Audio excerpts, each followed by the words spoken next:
In today's video, I'm going to teach you how to use the Analytics tab to review traffic, sales, and your purchase funnel from your main site dashboard. To get started, open Chrome and go to your primary site dashboard. Once you're inside the dashboard, look over to the sidebar navigation panel and find the Analytics category. This is where you'll access the main reporting area for performance insights across your site or store. If you're new to this section, take a moment to get familiar with the layout, because most of your high-level business metrics will be organized here in separate views. After you've opened Analytics, select Traffic. This section is useful for monitoring your overall unique visitor metrics and understanding how your audience trends change over time.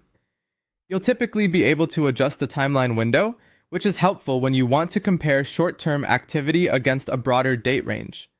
For example, you might look at the last 7 days for quick movement or expand to a custom range to identify larger patterns. As you review the data, pay attention to spikes or drops in visitor activity, since these can often reflect campaign performance, seasonal behavior, or recent changes to your site.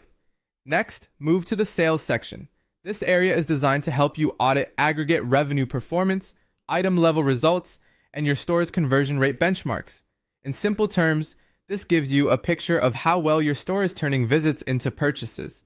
When reviewing these numbers, it's helpful to look at revenue alongside product performance so you can tell whether growth is being driven by a few strong items or by broader sales across your catalog.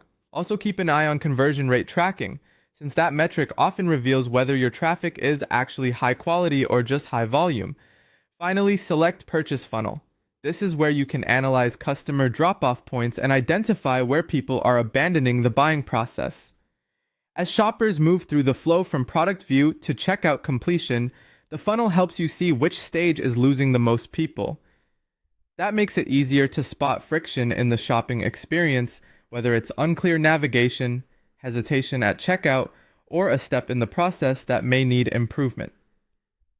Reviewing this regularly can help you make more informed decisions about where to focus optimization efforts.